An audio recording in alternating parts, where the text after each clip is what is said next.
Hello. Hi, welcome everyone. We're going to get started Everyone. in just a minute. We have a couple people joining. Glad to see some friendly faces on today's webinar.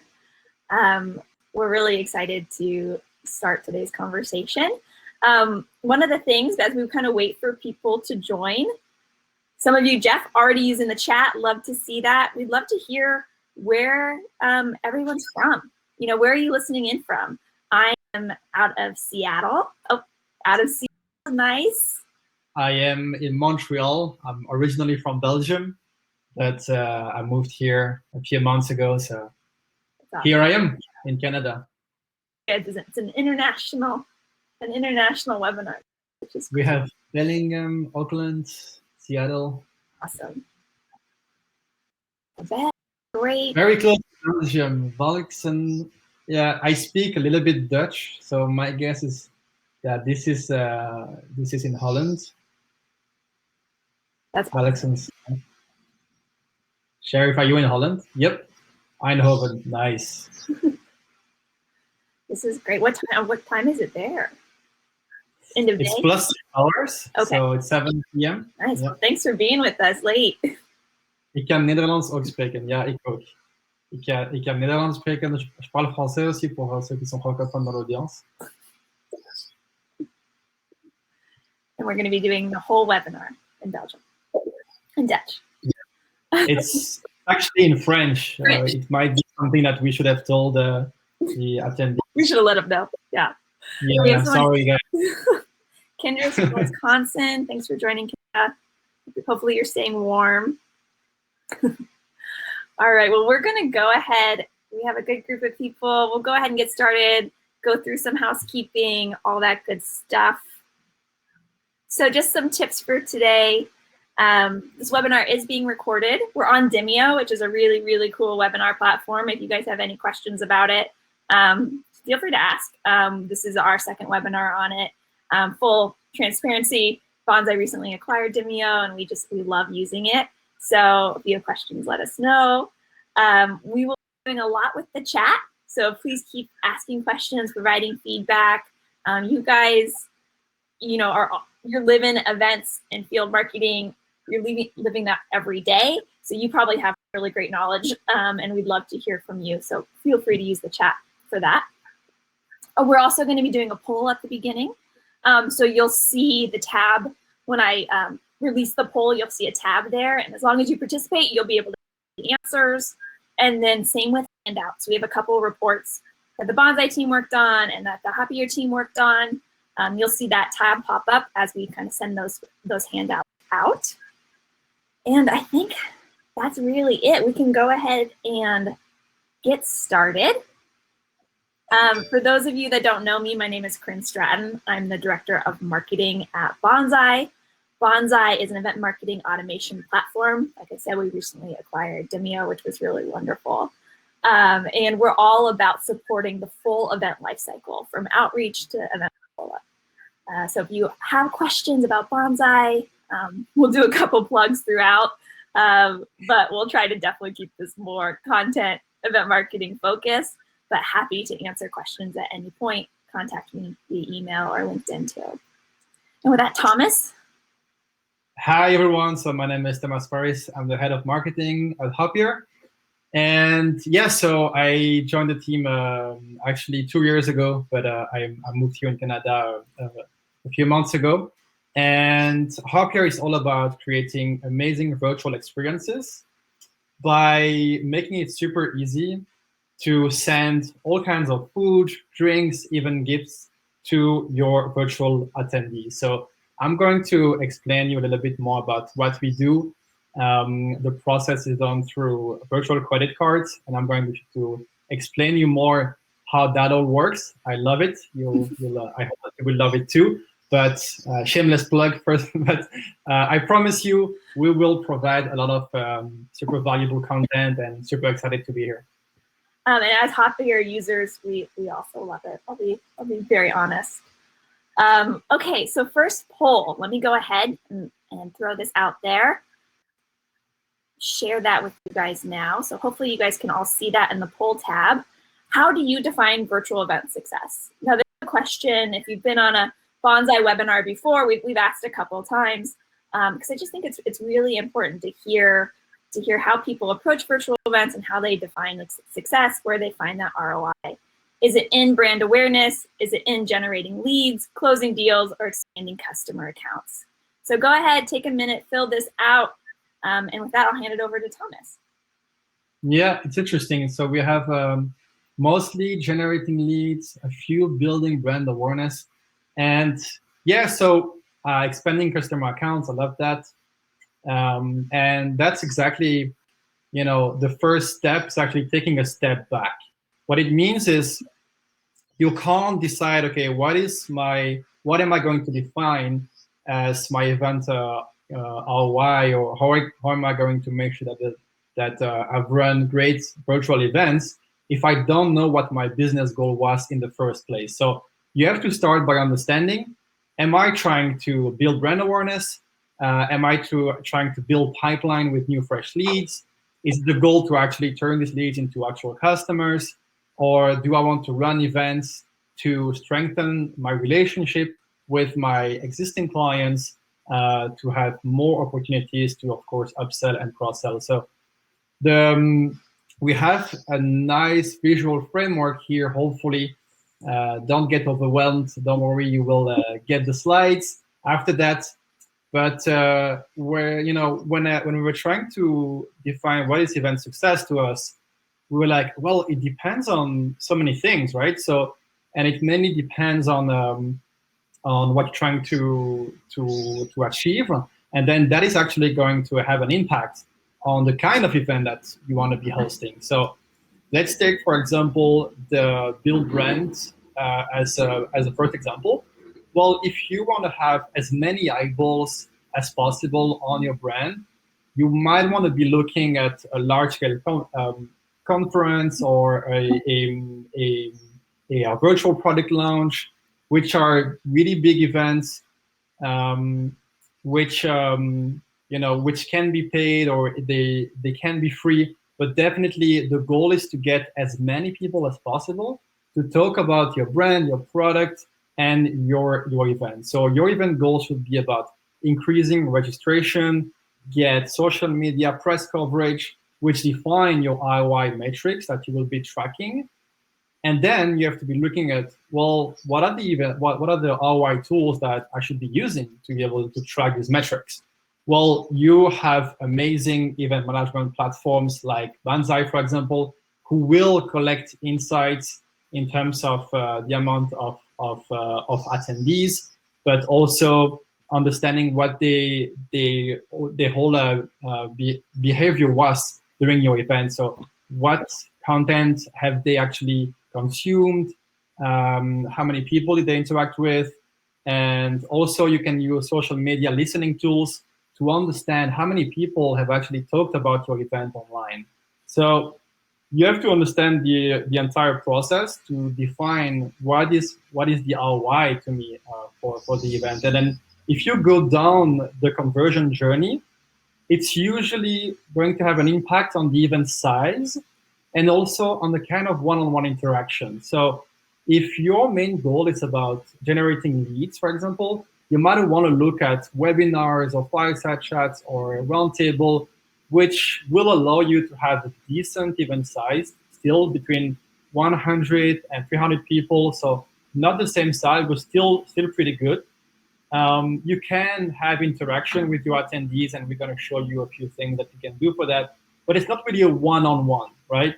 So deep down this conversion journey, like closing or expanding customer accounts, then you can have stuff like lunch and learns, where it's really about having a small group of clients, between 10 and 20 attendees would be like a pretty good number, so that you can actually talk to them, you can interact with them, and really strengthen your relationship with them, so that you can have a better chance of explaining other parts of your products or of your offerings that they might not know about yet and that they should know about. Yeah, I think this is really awesome. It just kind of shows that there's so much that goes into event success and how you actually determine the ROI of your event, and it's all based on that goal. So I've put a couple of things in the chat and the handouts, poll results, all that good stuff. So for the poll results, it looks like 76% of you are really all about generating leads. That's kind of the virtual event success, how you're defining that. We also see about 18% of you building brand awareness, and then 6% of you expanding customer accounts. So that's really awesome to see. I handed out, one of the things that Banzai worked on this last quarter was this report on how marketers incorporate virtual events into their marketing strategy. And we found some interesting things around virtual events and how they're really utilized mid-funnel and for that consideration stage of the buyer's journey. So for kind of the generating leads to the closing deals, to the expanding customer accounts, events, they do definitely have their place for that brand awareness, for that really introducing people to who you are and what you do, but there also is a lot of power in influencing the funnel. So go ahead and check that out. And then I also wanted to send out, I'll do that right now. Hoppier did this great book of virtual event ideas. Lots of ideas here. So definitely look at that, because I know I sometimes run into walls and run into roadblocks when it comes to thinking of something new and exciting to do. So having this resource is really great. And then of course we want to hear from you. So let us know if there's any sort of events missing on this chart. We actually just got a question. Do you make a distinction between own virtual events versus participation in other virtual events? And I would say this session, what we're really talking about today is owned virtual events. I think there is definitely a distinction, but there is a lot, I think, that can be applied to events that you're sponsoring or being, a third-party representative at, to make sure you're getting ROI from it.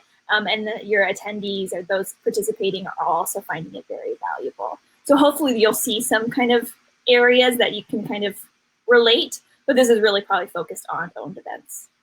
Yeah. Cool. So we already chatted about that. Yeah, let us know what type of events you're planning in 2021. If there's anything that was missing from that chart, we'd love to hear all about it. And yes, we call it the shift. So fundraising events. Yeah. Those are their own beast. Those are great. That's one that I haven't put on the table. That is very interesting. So the shift, it's about from in-person events to virtual events, but it's also about the challenge shift. So for in-person events, clearly it was a bit more challenging to get people to register for that event, but once they did, there was a high attendance rate, right? So again, it's also linked to whether these are free events or paid events. If you pay for an event, well, your likelihood of actually attending that event, of course, is pretty high. With virtual events, it's actually different because most of them, not all of them, but most of them are free, and it's really scalable, right? So your cost structure won't be clearly defined by the amount of people who actually attend. So it's easy to create virtual, scalable, free events. So lots of signups, but then it's about, first of all, attendance. How do you make sure that people actually show up? And engagement. And why do we talk about engagement in this case? It's because going back to what we're going to talk about today, it's about ROI. So, you can have a huge impact on your event ROI if people, like all the different partners involved in your event, are engaged. Why? Because you'll have more data, first of all, because people are going to show up, everything that's happening online, so what content they will interact with is trackable. You can use that for your own marketing strategy to understand, okay, linking back to my CRM, here are all these great leads or these great customers who are interested in that specific content right now. If they engage, if they love your event, the likelihood that they will talk about your brand and your upcoming events also increases. Your sponsors will be much happier. So overall, we really see engagement as a huge ROI amplifier. Yes, so we're going to kind of really have that focus on engagement going forward and kind of break down that event life cycle and talk about different ways you can make sure your prospective registrants, your prospective attendees are engaged at every stage of your event. Because again, like what Thomas said, this is really going to be kind of a leading indicator to your ROI and to getting value from your event.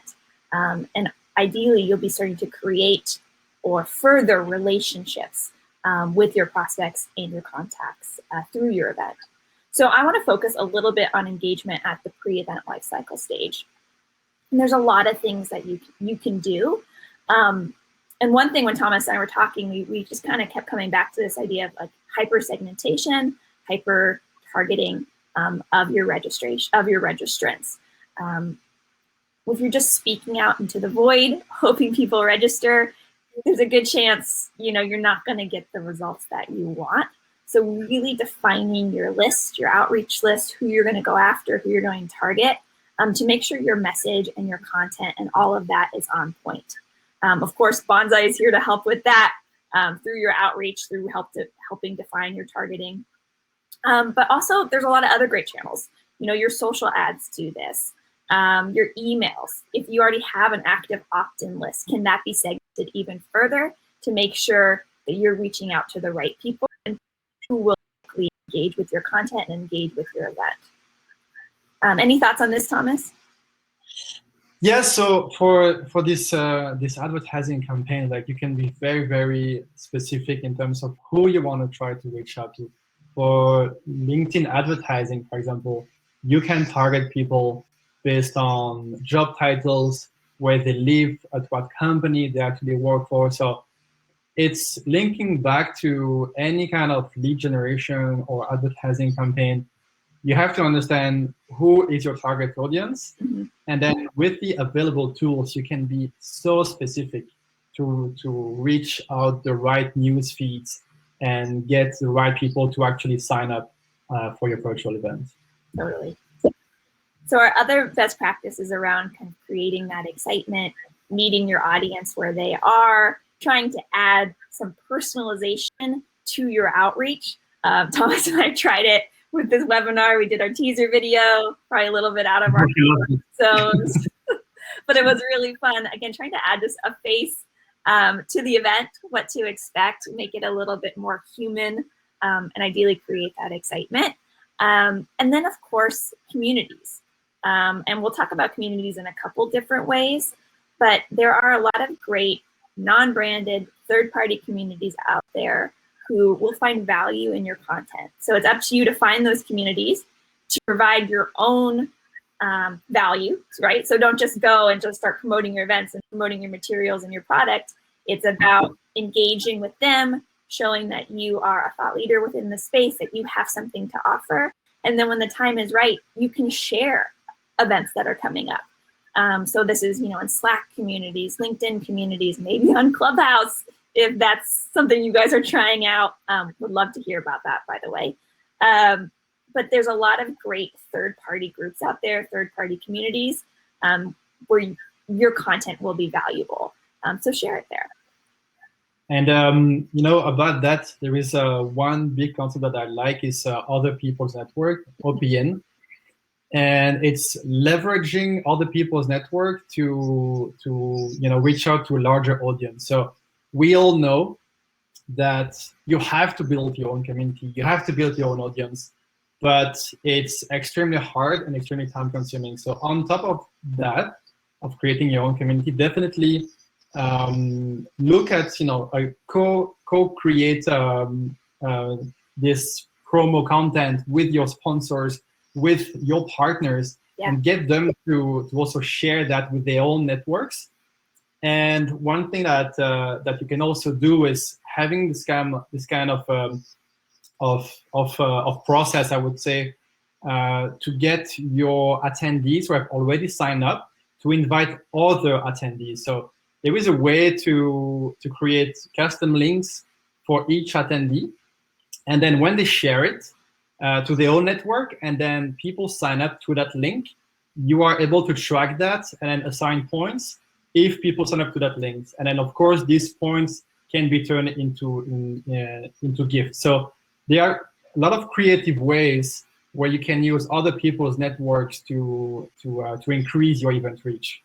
Yeah, I totally agree. And if you're creating excitement through your sponsors and through your speakers, you're just adding this third-party validation, which is really wonderful to have. So the next tip or best practice we have on pre-event engagement is doing what you can around creating kind of that brand affinity, that brand love. Swag, I'm a marketer, I love swag. But doing that, having that as part of your event, the pre-event is wonderful, especially when it comes to conferences or big, series of events that you have. I know I was part of an event this week where we got some really cool socks and we got some cool notebooks and a lot of fun things. And it's just a great way to keep your brand front and center, your event front and center, and kind of create a positive connection to your brand. And then I also think there's a lot of value in creating a community within your event. So we talked about those third-party communities, but what about creating one for your conference, for your target audience? So they have a way to connect before your event, to learn before the event, really start thinking about it before the day, and then ideally keep that conversation going throughout the event and then after the event. So this is really great for those, like I said, those big conferences, maybe those roundtable discussions. Maybe you're doing workshops where there's a lot of networking. Look into creating these types of communities.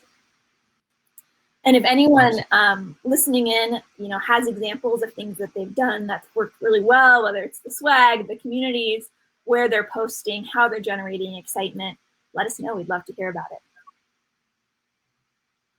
We just used Keep Your City. Oh, smiling, nice. That's from the guys at Snack Bar, and it's actually one of the examples that I'm going to show for created snack boxes. Yeah, great example, for sure. I love that. The supporting of the small businesses is really great. Awesome. And yeah, so thank you, Corrine, for all these amazing ways to increase engagement pre-event. I'm going to continue with during the event. So hopefully you'll have, with all these tactics, a pretty good attendance rate. And now it's about event engagement. So removing frictions is the first step. I would say, so this slide is more for larger scale events, because this is about educating the attendees on how to use an event platform. So for like smaller events like Lunch and Learn or webinars like we are doing today, there aren't many features, I would say, that need to be explained. So it's pretty easy to understand. For larger scale events with a lot of different sections, it's another story. So when I was designing this slide, I was thinking, through our own process, actually, because we have a tech SaaS platform where most of the touch points to get set up for your event are online. So the first thing that you need to do in that process is understanding the attendee goal. So are they there to learn more about a new topic? Are they there to actually meet peers, for example? Are they there to sell their own products? So depending on what the event goal, you can create smarter flows, smaller onboarding flows. So it can be through emailing. So you can explain, hey, if you want to meet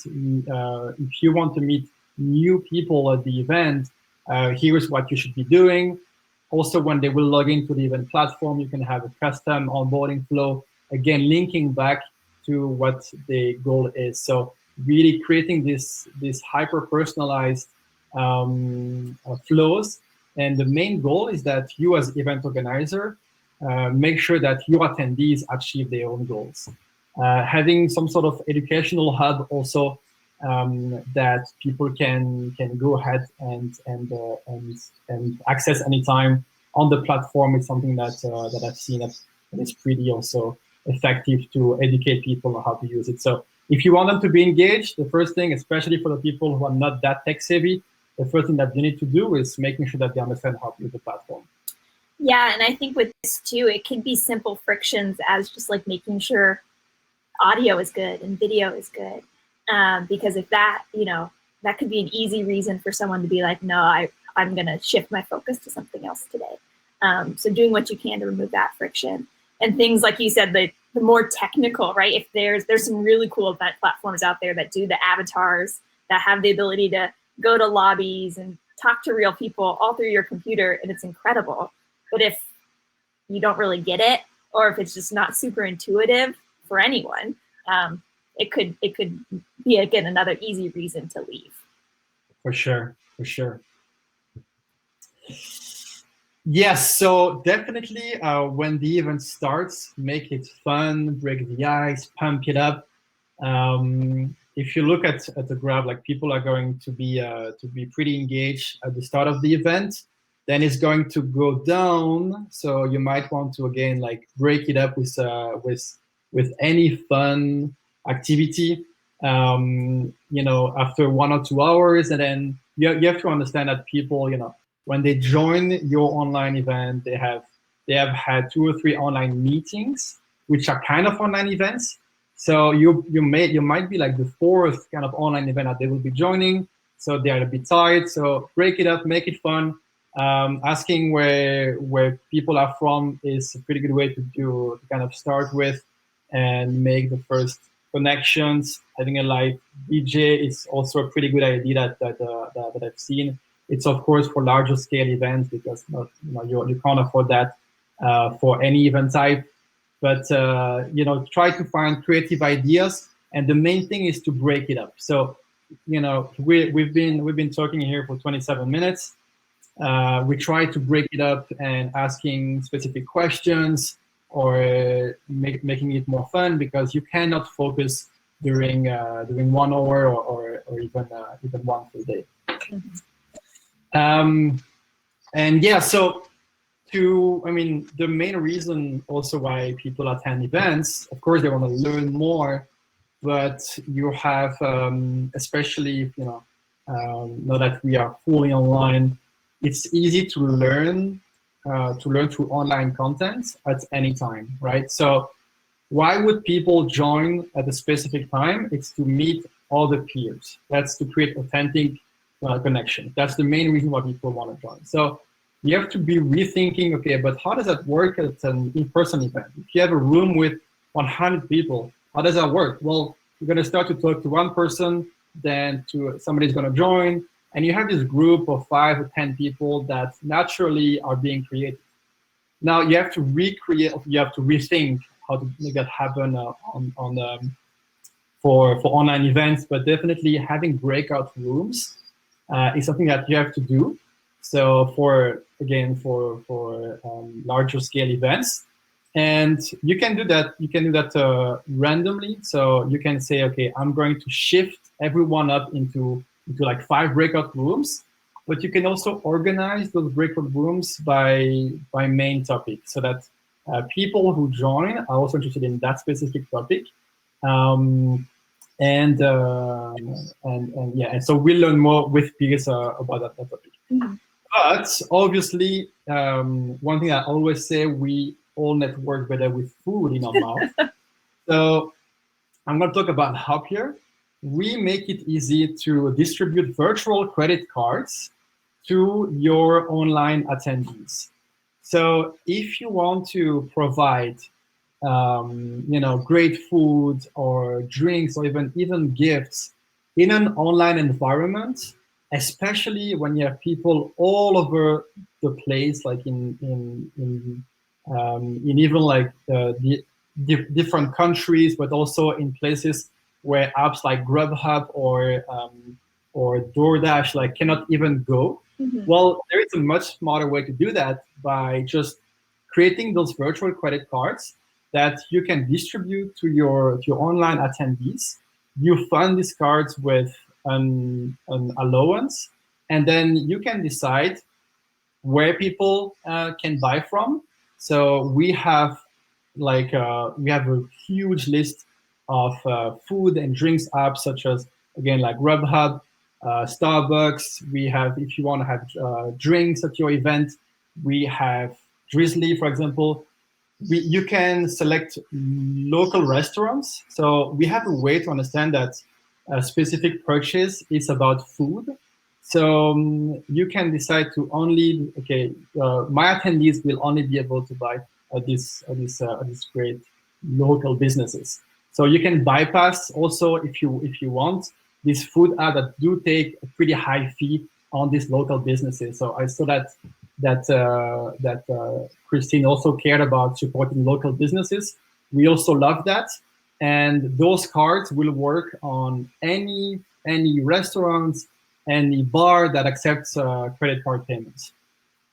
Yeah, that's awesome. And like you said, food is a great connection, and getting people, sending this to your attendees, giving them the opportunity to connect over a meal, even though it's virtual, is great. Because I know that's something I do miss about in-person events. Those lunches, those networking events, having a glass of wine, it's not as possible anymore. So this is awesome. Exactly. Cool. So make it definitely more fun by asking questions with polls, as we have done it today. And I like this concept of leaderboards. It's about gamifying the engagement process. So again, a little bit more towards large scale events, but you can reward attendees for the actions that they will take. So if they watch talks, if they're going to go to those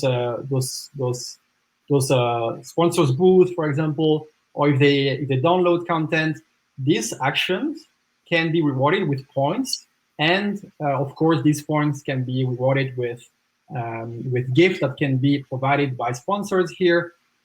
And definitely in terms of engagement, you don't have to forget your sponsors. So we talked a lot about engagement for attendees, but it's the same process of understanding, hey, what is your main goal as brand? Do you want to get leads? Do you want to get customers? Do you just want everybody to know about your brand? Is that your main goal? And then depending on what the main goal is, you have to decide, okay, what should you be doing? And so having your speakers talk at your online event, to me, is the most valuable thing that you can do, because they get full time slots to talk about one topic that interests your target audience, but they also get, of course, to talk about their products, and people will check for what brand they work for. So I would say the sponsor session is probably the highest value that you can provide to sponsors. So it should be in your #1 sponsorship packages. So definitely, if you have sponsors and that's one of your main revenue streams for your virtual events, we can talk about other ideas. But don't forget about making, of course, your sponsors super happy. And the last thing about engagement during. Obviously, you need to have amazing speakers. Obviously, I hope that we did a pretty good job today. We are doing a pretty good job today. But they have to know what they're talking about. They need to be fun. That's kind of a big plus if you can have fun and learn. They have to understand their target audience and also interact. Understand that people cannot focus during 1 hour and ask questions. To then create, of course, great content that you will be able to use then in your content strategy after the event. And this is a virtual photo booth also on the right side that is provided by companies like Snapbar, and that's a great way to leverage your audience to create content as well, which is called user-generated content. So that's just one way to do that, where your attendees can use that tool. It's built in usually within an event platform. Take a snap and then share it with their fellow attendees or online to then further increase your event reach. Oh, this is cool. They used a virtual snap a virtual booth from Snapbar, and it was a really big hit. So that's really awesome to hear. Yeah, let us know. What did you guys do for some of your virtual events to really increase that engagement during an event? I went to one, I think it was on Tuesday, and they did a live shark dive. So they were off the coast. They had a boat, a research vessel off the coast of Mexico, and they had a diver who was able to be hooked up all through Zoom. And we were underwater off the coast of Mexico. Wow. Looking at fish. We saw some rays. I didn't see a shark. We did see a dolphin. I mean, it was incredible. And it was a marketing event about using and learning about data and marketing. And it all connected and it all worked really well. And it was an experience I'll remember for a really long time. So if anyone else, please. Huh? Tell me about it next time. I would love to join. I will. Yeah, I'll yeah, it was awesome. So yes, if you guys have some good examples of what works well for you during the event, we'd love to hear it. So let us know in the chat. I'm glad that virtual booth was such a hit. So when it comes to post-event, I don't know about you guys, but a webinar is over, a virtual conference is over. I have kind of the same feeling I did with in-person events where I'm just like ready to crash. Just great, it's done. Let's close the books on it. We'll start planning the next one. But that's just not how you're going to find the value and the ROI from your event. There's a lot of work that still needs to be done once your event is over. And there's still a lot of opportunities for some great engagement. So a couple things to consider is that, yes, content is king. I would say data then is queen. That's very important. And it's something that can provide a ton of value. So survey your registrants, survey your attendees, find out where they thought the event was successful, find out what could make it better, what would make them excited to return. One, this really helps with your future planning, but it also opens that door to conversation. You can reach out to them with feedback. You can ask them to be part of maybe your advisory board to give you some more input. There's a lot of great things you can do by asking for feedback. So keep that top of mind. And then also there's so much value, of course, in the data and making sure it's clean and it's accurate. So understanding how people interacted with your virtual event. Did they participate in the chat, download a handout, fill out the poll? All of that can be pulled in to your CRM. And again, will really help with future conversations, whether conversations from the marketer or maybe now you're arming your sales team and your sales rep with some really great insights. So think about that when it comes to your events. Absolutely. And then, of course, keep the momentum going. You've worked really hard. Like Christine, I'm just thinking about all the work that went into your event where you were sending out these really personalized snack boxes and handmade items from local to your attendees. Like that's incredible. A lot of work goes into your event. So make the most of it. Just because it's over doesn't mean all the fun has to stop. So use that user-generated content, promote on social, maybe initiate a post-event direct mail campaign with a follow-up with some of those small businesses. If you did a big virtual conference, can you break that down into a webinar series, smaller, more intimate events? You have probably had a lot of great people on the stage, on the virtual stage. Can you utilize them and have some sort of partnership where you're repurposing their content into blogs or maybe having them guest blog for a year, once a month? There's a lot of really great things you can do. And of course, you know, as marketers, we love an email nurture. So keep that going. Maybe based on the survey results or based on the sessions they attended, can you create a really tailored email cadence, email nurture that keeps that conversation going? Okay. I love that. We have some really good questions here. Yeah, perfect timing. Yes, because that's a good question. Like, when do you recommend to send a post-event survey?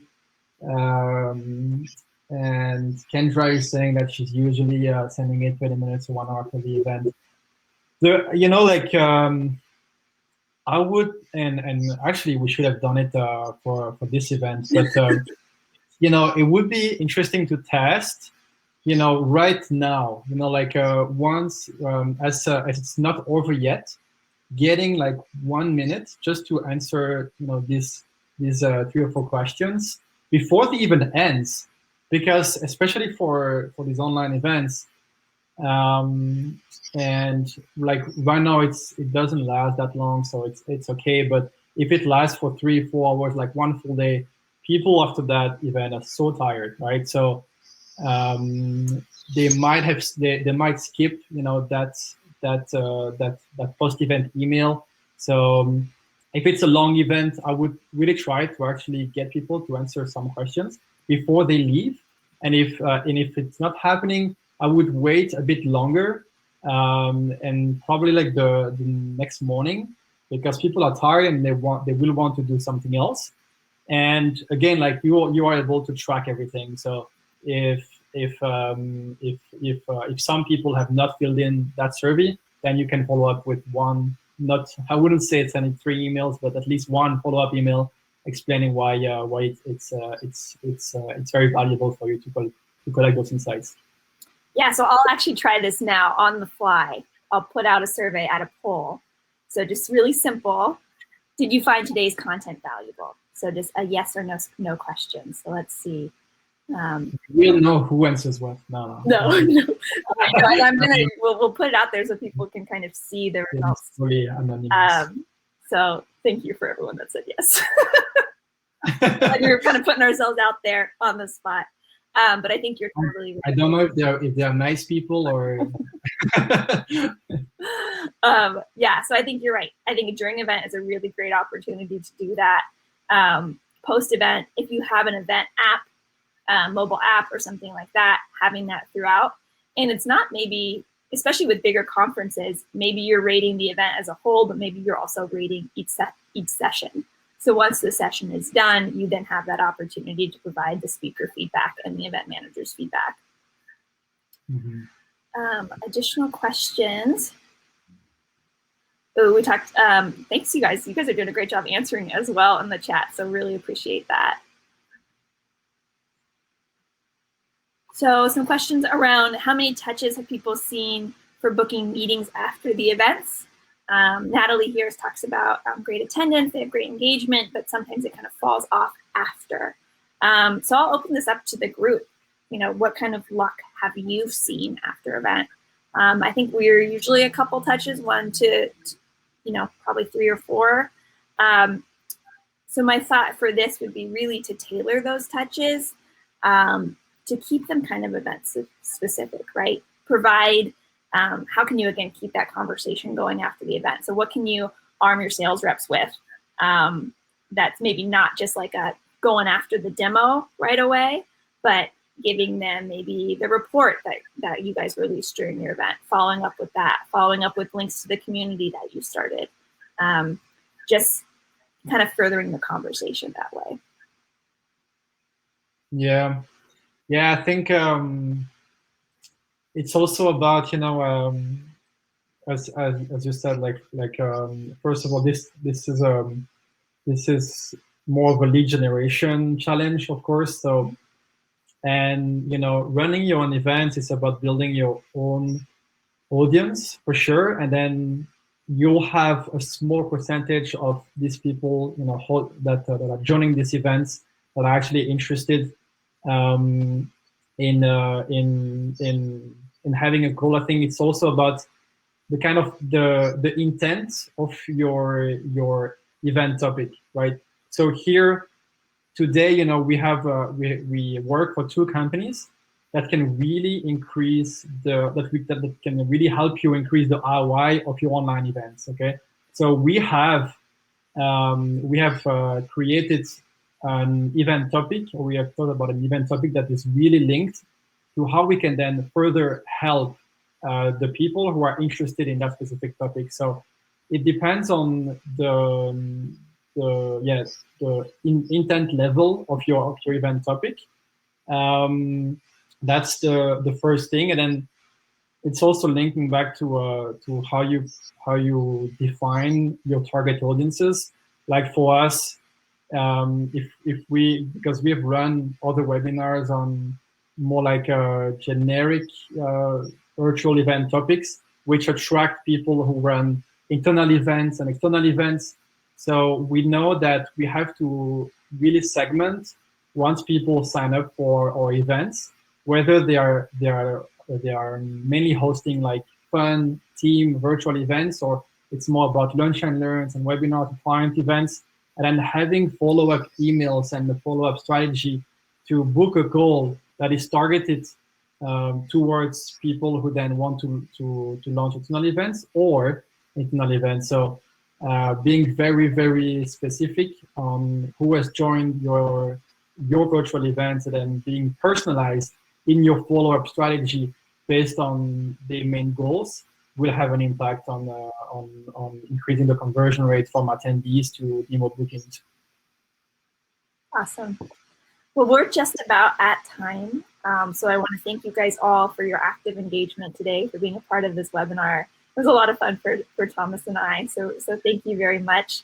There is, actually Thomas, if you look in the chat, there's a question for you.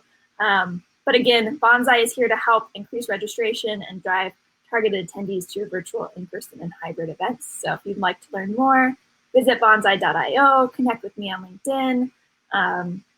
We'd love to talk to you. And then Hoppier also has this great deal.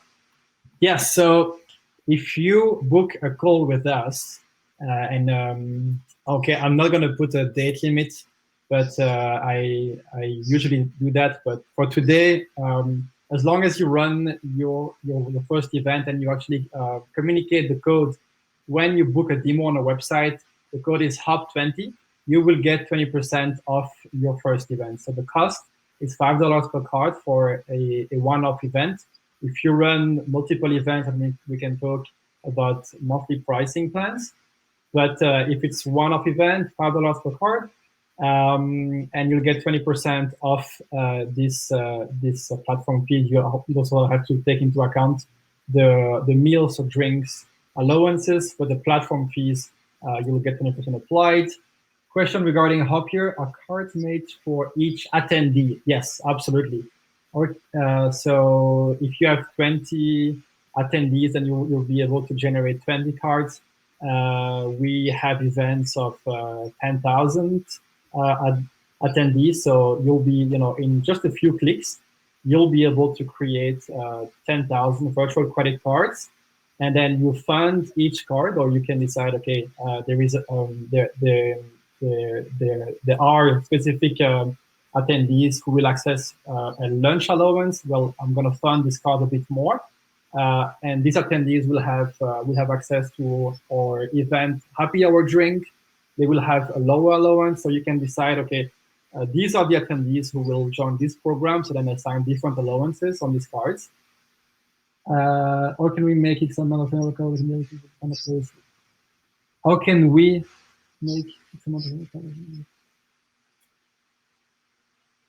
Okay, you'll have to book a call with me because I'm not sure I understand your question.